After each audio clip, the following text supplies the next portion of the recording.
बिस्मिल्लाहिर्रहमानिर्रहीम। अज़ीज़ तलबा तालिबात, मुझे उम्मीद है आप सब खैरियत से होंगे। जैसा कि आपके इल्म में है कि फ़र्स्ट ईयर की उर्दू की दरसी किताब, उसमें पाए जाने वाले तमाम असबाक रोज़ाना की बुनियाद पर हम एक एक करके हर सबक की इक़्तिबास की तशरीह के लिए जो हवाला जात दरकार होते हैं वो आपके साथ हम शेयर कर रहे हैं।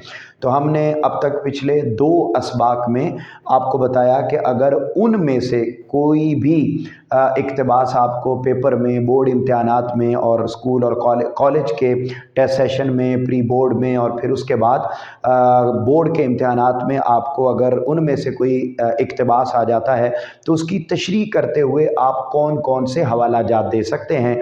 उसी तरह उसी सिलसिले को आगे बढ़ाते हुए आज के लेक्चर में हम जो उर्दू फ़र्स्ट ईयर की है उसकी जो दरसी किताब का तीसरा सबक है सर सैयद अहमद ख़ान के आदात व ख़साइल, इस सबक में से अगर आपको कोई भी इक़्तिबास आ जाता है तो उसकी तशरीह करते हुए आप कौन कौन से हवाला जात दे सकते हैं, आज के लेक्चर में हम इसका तज़किरा करेंगे।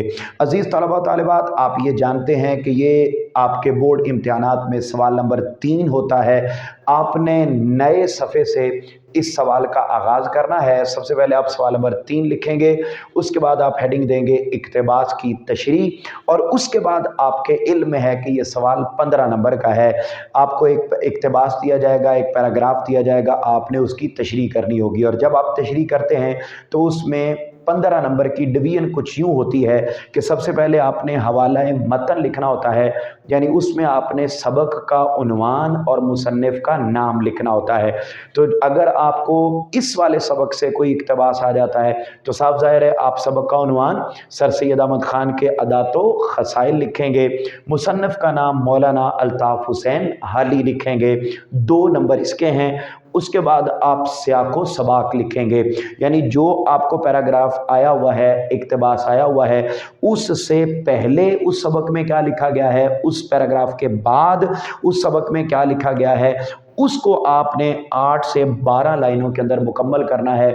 ये 3 नंबर का सियाक़ो सबाक होता है और सियाक़ो सबाक की आखिरी लाइन में आपने ये भी बताना ज़रूरी होता है कि भाई ये वाला जो इक़्तिबास है ये सबक के किस हिस्से से आया है, पहले हिस्से से आया है, दरमियानी हिस्सा से आया है या आखिरी हिस्सा से आया है।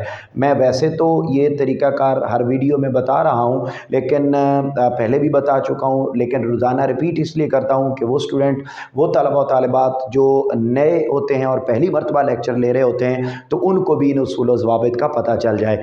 जब आप सियाक़ो सबाक लिख लेंगे तो उसके बाद आपको जो इक़्तिबास आया हुआ है आपके पेपर में उसकी आपने तशरीह करनी है और वो तशरीह आपने 2.5 सफ़हात में करनी है, 2.5 पेजेस में करनी है। अब साफ ज़ाहिर है जब आप तशरीह कर रहे होंगे तो तशरीह वैसे करते जाएं, आप 10 सफ़े भी लिख दें तो आपको एग्ज़ामिनर नंबर देने वाला नहीं है। नंबर उसी सूरत में मिलेंगे जब आप तशरीह करते हुए उससे मुताल्लिक़ा हवाला जात भी देंगे।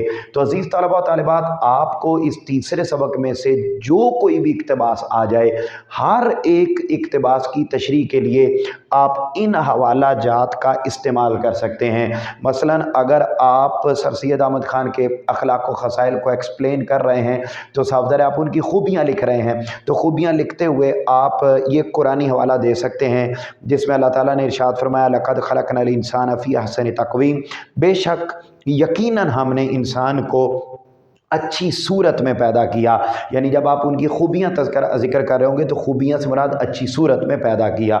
उसके बाद फिर अगर आप अहादीस में से हवाला जात देना चाहें तो इस सबक से रेलेवेंट हवाला जात में पहला है, रसूल पाक सल्लल्लाहु अलैहि वसल्लम ने इरशाद फरमाया, अल्लाह ताला के नज़दीक सबसे महबूब तरीन इंसान वो होगा जो उसकी मखलूक के साथ बेहतर सलूक करने वाला होगा। और साफ ज़ाहिर है सर सैयद अहमद ख़ान की ये मेजर खूबी थी कि वो अपने मुलाज़मों हर एक के साथ बहुत अच्छे तरीके से पेश आते थे। फिर उसके बाद आप अगला हवाला भी दे सकते हैं तशरीह करते हुए कि ज़ालिम हुक्मरान के सामने कलमा हक़ कहना अफजल तरीन जिहाद है। और आप ये जानते हैं कि सर सैयद अहमद ख़ान की ये खूबी थी कि वो हमेशा सच्ची बात कहते थे, और अगर यानी उनमें कोई बुराई भी ढूंढना चाहता तो उनकी सबसे बड़ी बुराई ये थी कि वो हमेशा सच बात कहते थे। तो वहाँ पर आप ये हवाला दे सकते हैं। तो अलगरज आप तशरीह करते हुए उनकी खूबियों का इहाता करते हुए, यानी आपको कोई एक खूबी पूछी गई है, एक पैराग्राफ आया हुआ है, एक इक़्तिबास आया हुआ है, तो आप तशरीह करते हुए उनकी दिगर खूबियों का तज़किरा करते हुए इन हवाला जात को साथ साथ लिखते जाएंगे। उसके बाद अक़वाल आप लिख सकते हैं। लाइक पहला जो कौल है वो यहाँ पर लिखा हुआ है इमाम ग़ज़ाली रहमतुल्लाह अलैह का, कि वो फरमाते हैं गरीब मेहमान आ जाए तो कर्ज़ लेकर भी तकल्लुफ़ करो, यानी ज़्यादा से ज़्यादा अच्छे अंदाज में उसको खाना खिलाओ, क्योंकि मेहमान अल्लाह की रहमत होता है। ये इमाम ग़ज़ाली का कौल है। उसके बाद फिर एक ह्यूमर फ़िलासफ़र हैं, उनका एक कौल है कि मुस्कुराहट ऐसा तोहफ़ा है जिसे गरीब से गरीब इंसान भी दूसरों को पेश कर सकता है। तो आप जानते हैं मेहमानों के बग़ैर वो खाना ही नहीं खाते थे, मुस्कुराए बग़ैर वो रह ही नहीं सकते थे। तो जहाँ जहाँ पर भी इन खूबियों का तज़किरा आएगा उससे रेलेवेंट आप ये वाला हवाला दे देंगे, और ये ह्यूमर का हवाला। उसके बाद एक और फ़िलासफ़र हैं, उनका एक कौल है कि मुश्किलात का मुकाबला करने का नाम ज़िंदगी और उन पर गालिब आ जाने का नाम कामयाबी है।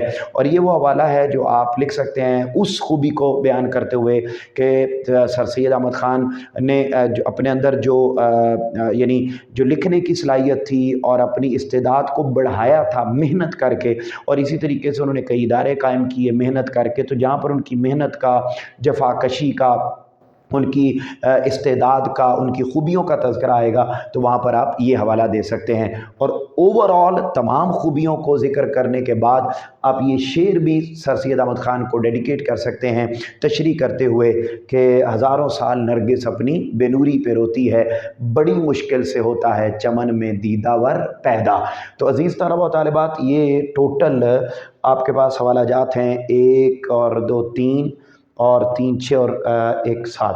तो यानी ये आप यूँ समझ लीजिए कि 3 और 2 5 और 1 6 और 1 7, 7 हवाला जात हैं टोटल। और इन 7 हवाला जात में से आप कम अज़ कम 5 हवाला जात का इस्तेमाल करके आप अपनी तशरीह को बहुत अच्छे अंदाज में लिख सकते हैं। और यकीनन इन हवाला जात का इस्तेमाल करेंगे तो ही आपको मार्क्स आएंगे, यानी हवाला जात के बग़ैर तशरीह का कोई कॉन्सेप्ट नहीं है।